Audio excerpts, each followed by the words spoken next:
इस गहरे विश्लेषण में स्वागत है। आज आज की चर्चा की शुरुआत हम एक ऐसे विषय से कर रहे हैं जो बहुत ही क्या कहें, एकदम से इंसान की चेतना को झंझोड़ने वाला है। हाँ, सच में। और हमारा आज का जो स्रोत है वो भी बहुत विशेष है। बिल्कुल। आज हमारे पास 24 फरवरी 2026 की मधुबन की एक मुरली है। ये एक ऐसी आध्यात्मिक डॉक्यूमेंट है जिसे समझना सिर्फ पढ़ना नहीं है। सही कहा। ये सिर्फ एक पार्ट नहीं है, ये तो सच कहूँ तो मन को स्थिर करने का एक पूरा ब्लूप्रिंट है। हाँ, ब्लूप्रिंट। और आज हमारा मिशन यही है कि इस डॉक्यूमेंट के अंदर जो गहरे रूपक हैं, रूपक मतलब मेटाफर्स, और जो समय के चक्कर की बातें हैं, उन्हें हम डिकोड करें। क्योंकि इन रूपकों को समझे बिना आध्यात्मिकता अक्सर सिर्फ सिद्धांत लगती है, पर जब हम इन्हें खोलते हैं तो ये रोजमर्रा की जिंदगी जीने की कला बन जाती हैं। तो चलिए शुरू करते हैं। शुरुआत में ही एक बहुत बड़ा आइडिया सामने आता है।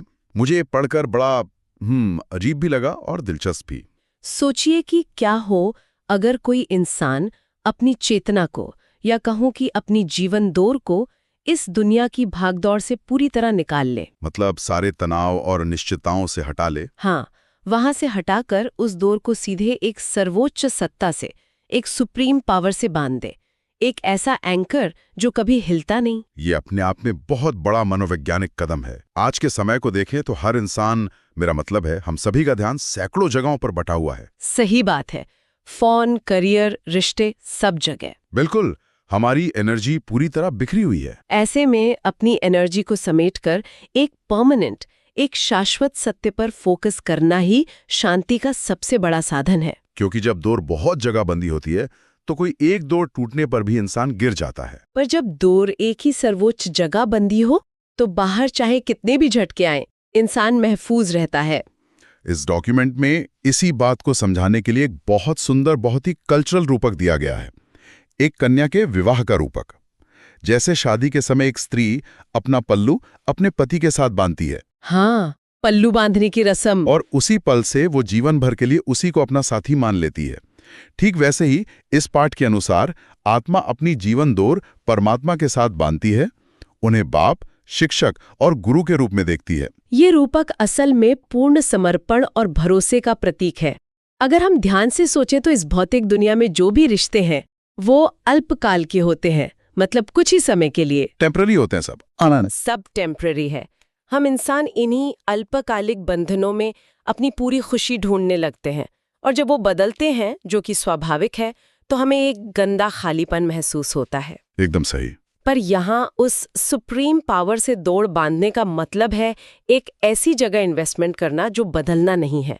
इस टेक्स्ट में कहा गया है कि इसका मतलब है 21 जन्मों के लिए सुख का वर्षा या विरासत पाना। 21 जन्मों का वर्षा, ये शब्द सुनकर ही एक स्थिरता का एहसास होता है। एक भटकते हुए मन को सीधी दिशा मिल जाती है। बिल्कुल। जब मन को भरोसा हो जाता है कि उसकी दौर एक सेफ जगह बंधी है, तो छोटी छोटी बातों पर वो परेशान होना बंद कर देता है। और इस दौर को बांधने का तरीका कोई भौतिक नहीं है।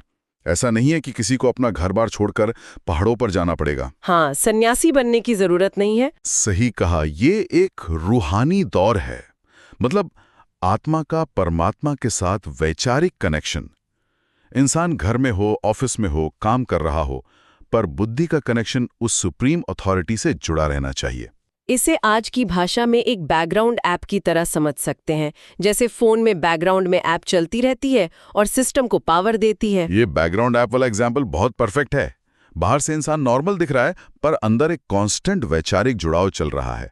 इससे एक बहुत बड़ी राहत मिलती है उन लोगों को जो सोचते हैं कि आध्यात्मिक होने के लिए सब कुछ छोड़ना पड़ेगा। असली सन्यास तो मन का सन्यास है।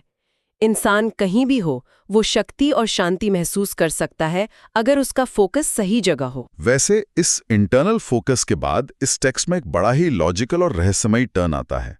समय के चक्कर की बात की गई है, और खास तौर पर संगम युग की। संगम युग एक बहुत ही डीपली फैसिनेटिंग कॉन्सेप्ट है। हाँ, जो लोग इस आध्यात्मिक ज्ञान को जानते हैं वो समझते हैं कि संगम युग कलयुग की पुरानी दुनिया और सतयुग की नई दुनिया के बीच का एक छोटा सा पुल है। पर यहाँ इस डॉक्यूमेंट में इसकी टाइमिंग को बहुत प्रिसीजन के साथ समझाया गया है। ये इसलिए जरूरी है क्योंकि संगम युग पूरे ह्यूमन हिस्ट्री का सबसे क्रूशियल टर्निंग पॉइंट माना जाता है। यही वो समय है जब साधारण इंसानों के देवता बनने की प्रोसेस चल रही होती है। पर लोग दुनिया भर में शिव जयंती या गीता जयंती तो बहुत धूमधाम से मनाते हैं, पर ये अवतरण असल में कब होता है इसे लेकर बहुत कंफ्यूजन रहता है। हाँ, धुंधलापन रहता है। पर इस डॉक्यूमेंट ने त्रिमूर्ति ब्रह्मा, विष्णु और शंकर, इनके कामों को बड़ी तार्किक तरह से बांट दिया है। एक क्लियर डिवीजन ऑफ लेबर है यहाँ। जैसे ब्रह्मा के माध्यम से इसी संगम युग में नई दुनिया की स्थापना हो रही है, ये वैचारिक स्थापना है। फिर विष्णु द्वारा आने वाले सतयुग में पालना होगी और शंकर के माध्यम से इस पुरानी दुनिया का विनाश होगा। विनाश शब्द सुनते ही अक्सर एक डर पैदा होता है। हाँ, और ये डर बहुत नेचुरल भी है, क्योंकि कोई भी डिस्ट्रक्शन नहीं चाहता। पर यही तो टेक्स्ट का खूबसूरत हिस्सा है। इसमें विनाश को बहुत पॉजिटिव नजरिए से पेश किया गया है। महाभारत की लड़ाई का जिक्र आता है इसमें। राइट, महाभारत की लड़ाई को विनाश का प्रतीक माना गया है। बिल्कुल, पर उसे एक तबाही की तरह नहीं, बल्कि स्वर्ग के द्वार खोलने की तरह देखा गया है। एक ऐसी प्रोसेस जो सच्ची शांति लाने के लिए जरूरी है। इसे एक सिंपल एनालॉजी से समझते हैं। मान लीजिए कि इसी शहर में एक पुरानी जर्जर सी बिल्डिंग खड़ी है। वो किसी भी वक्त गिर सकती है। वहां रहना सेफ नहीं है बिल्कुल। हाँ, और अगर वहां कोई सुंदर, नई और मजबूत बिल्डिंग बनानी है, तो उस पुरानी बिल्डिंग को अंत में तोड़ना ही पड़ेगा, डिमोलिश करना पड़ेगा। सही कहा। बाहर से देखने में वो डेमोलिशन का प्रोसेस बहुत शोर शराबे वाला और खतरनाक लग सकता है, पर उस तोड़फोड़ का मुख्य उद्देश्य एक नई शुरुआत है। नई दुनिया के लिए पुरानी दुनिया का जाना जरूरी है, इसलिए घबराना नहीं चाहिए। और जब हम इस नजरिए से देखते हैं ना, तो डर अपने आप खत्म हो जाता है। एक स्वीकार्यता आने लगती है। जब इंसान को समझ आता है कि ये अंत नहीं, बल्कि एक नए चैप्टर की शुरुआत है, तो पुरानी आम दुनिया से मोह टूटने लगता है। मोह का टूटना ही नई शुरुआत की तैयारी है। पर अब यह सवाल उठता है कि इस नई शुरुआत के लिए तैयारी कैसे की जाए? पुरानी आदतों और अशुद्धियों को साफ कैसे किया जाए? दुनिया तो मानती है कि गंगा स्नान या तीर्थ यात्रा से पाप धुल जाते हैं। वही तो। पर यहां इस टेक्स्ट में एक बड़ा पैराडाइम शिफ्ट दिखता है। ये पूरी तरह से भौतिक क्रियाकर्मों को साइड में रख देता है। ये सच में क्रांतिकारी बात है। सदियों की मान्यताओं पर एक नया पर्सपेक्टिव। डॉक्यूमेंट साफ कहता है कि कर्म के दाग पानी से नहीं धुल सकते, क्योंकि दाग शरीर पर नहीं, आत्मा पर हैं। तो इसके लिए योग अग्नि की बात की गई है, ज्ञान और योग की आग। जब तक आत्मा उस सर्वोच्च सत्ता के साथ पूरी तरह कनेक्ट नहीं होती, वो कर्मा विस्मरण नहीं हो सकते। और इसके लिए तीसरा नेत्र चाहिए। तीसरा नेत्र यानी ज्ञान। ये एकदम उस कंप्यूटर वायरस की तरह है। अगर कंप्यूटर के सॉफ्टवेयर में वायरस आ जाए, तो आप स्क्रीन को बाहर से कपड़े से पोंछ कर वायरस को ठीक नहीं कर सकते। आपको एंटीवायरस रन करना ही पड़ेगा। बिल्कुल, अंदर से क्लीनिंग करनी पड़ेगी। जब ज्ञान का ये तीसरा नेत्र खुलता है, तभी पुरानी दुनिया की सच्चाई दिखती है। तब सच्चा वैराग्य पैदा होता है। वैराग्य की परिभाषा भी बहुत सुंदर दी है इसमें। वैराग्य का मतलब परिवार छोड़कर जंगल जाना नहीं है। इसका मतलब है पुरानी आदतों, पुरानी सोच और इस टेम्पररी दुनिया के आकर्षण से मेंटली डिटैच होना। हाँ, एक लाइन आती है टेक्स्ट में कि भक्ति से वैराग्य तब हो जब ज्ञान मिले। हाँ, बिना समझ के सिर्फ किसी को देखा देखी या डर से किए गए रिचुअल ज्यादा दिन नहीं चलते। जब तक क्यों क्लियर ना हो, सच्चा वैराग्य नहीं आ सकता। और ये क्यों क्लियर होता है? इस 84 जन्मों के चक्र को समझने से। जब ये रियलाइज होता है कि इस ड्रामे में अपने सारे रोल निभा कर आत्मा अब थक चुकी है, चक्र पूरा हो रहा है और अब वापस अपने असली घर, उस परम धाम जाने का वक्त आ गया है। ये जो योग है, ये दरअसल घर वापसी की स्पिरिचुअल पैकिंग है। ये सिखाता है कि घर में रहते हुए भी एक ट्रस्टी या मेहमान की तरह कैसे रहा जाए। मेहमान की तरह रहना बहुत डीप थॉट है। जब हम जानते हैं कि हम यहाँ एक मेहमान हैं, तो हम इधर उधर की चीजों में उलझते नहीं हैं। सही बात है। अब इस क्लैरिटी को डेली लाइफ में लाने के लिए डॉक्यूमेंट के आखिरी हिस्से में वरदान और स्लोगन दिए गए हैं। ये बहुत प्रैक्टिकली इस कॉन्सेप्ट को जमीन पर लाते हैं। हाँ, उनमें मनन शक्ति यानी कॉन्टेम्पलेशन पावर पर बहुत जोर दिया गया है। मुझे उसकी एनालॉजी बहुत पसंद आई।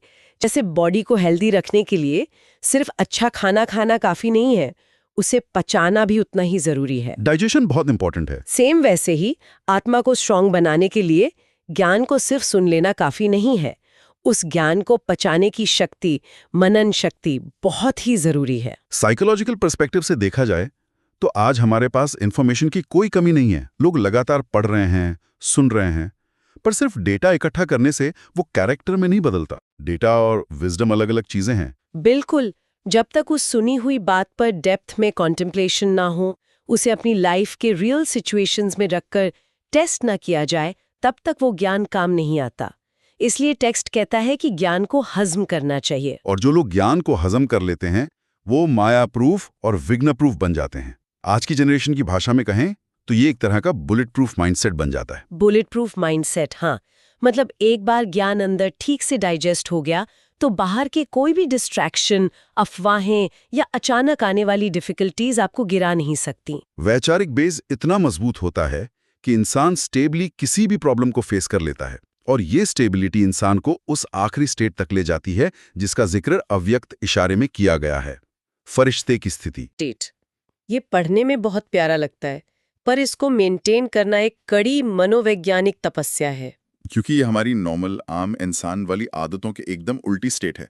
नॉर्मल लाइफ में तो हम अपनी हर छोटी बड़ी प्रॉब्लम का ब्लेम दूसरों पे डाल देते हैं। हम सब करते हैं ये, कि हालात ऐसे थे इसलिए मुझे गुस्सा आ गया, या फिर सामने वाले ने ऐसी बात कह दी तो मेरा मूड खराब हो गया। हमने अपने मूड का, अपनी शांति का पूरा रिमोट कंट्रोल दूसरों के हाथ में दिया हुआ है। पर ये टेक्स्ट एक अलग ही फिलॉसफी देता है। ये बहुत बड़ी रिस्पॉन्सिबिलिटी उठाने की बात करता है। एकदम साफ इंस्ट्रक्शन है कि जैसी परिस्थिति हो वैसा अपना स्वरूप नहीं बनाना चाहिए। चाहे सिचुएशंस कितनी भी बुरी हों, कितनी भी प्रोवोक करने वाली हों, वो आपकी इंटरनल स्टेबिलिटी को चेंज ना कर सकें। जो असली स्वरूप है वो फरिश्ते जैसा शांत और हल्का होना चाहिए। फरिश्ता वही है जिसके पांव जमीन पर ना हो, मतलब जमीन की इन छोटी मोटी बातों में जो उलझे ना, वो बस हल्का रहे और ऊपर उड़ता रहे। एक स्टेट जहां एक्सटर्नल वर्ल्ड को ये परमिशन ही ना हो कि वो आपकी इंटरनल पीस को डिक्टेट करे। ये सच में एक बहुत बड़ा पैराडाइम शिफ्ट है। तो अगर हम आज के इस पूरे विश्लेषण को रैप अप करें तो 3 बहुत स्ट्रॉन्ग पॉइंट्स निकलकर सामने आते हैं जो रियल लाइफ में बहुत यूजफुल हैं। हाँ जरूर। पहली बात, अपनी एनर्जी को इस शोर शराबे और इन टेम्पररी चीजों से हटाकर सिर्फ एक इटर्नल सत्या, उस एक सुप्रीम एनर्जी पर सेट करना।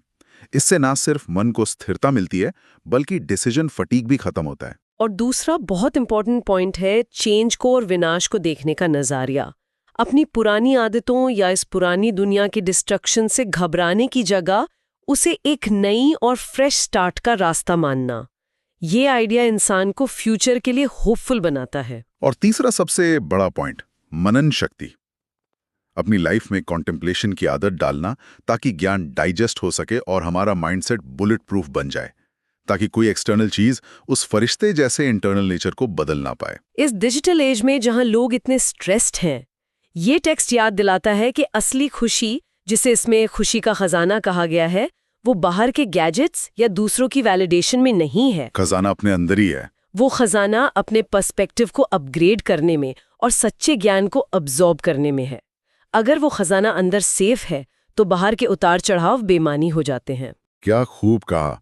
मतलब हम पूरी जिंदगी सॉल्यूशन बाहर ढूंढते हैं जबकि मास्टर की हमारी अपनी जेब में होती है। बिल्कुल। तो आज इस चर्चा को खत्म करने से पहले एक थॉट छोड़कर जाते हैं। हम अक्सर मानते हैं कि हमारी फीलिंग्स इस बात पर डिपेंड करती हैं कि लोग हमारे साथ कैसा बिहेव कर रहे हैं, जो कि एक मायाजाल है। पर जरा सोचिए, क्या हो अगर हम ये पक्का डिसाइड कर लें कि बाहर का सीन चाहे कितना भी अनफेयर, बोरिंग या टफ क्यों ना हो, मेरी अपनी अंदर की वो शांत फरिश्ते वाली स्टेट कभी नहीं हिलेगी। अपना रिमोट कंट्रोल अपने हाथ में ले लेना। हाँ, क्या हम अपनी शांति के पूरे ओनर खुद बन सकते हैं? दुनिया को अपनी स्टेट ऑल्टर करने की परमिशन देना ही बंद कर दें तो? ये तो फ्रीडम की नई डेफिनेशन है। सच में इस आइडिया पर गौर करना चाहिए। आज के इस गहरे विश्लेषण को यहीं रोकते हैं।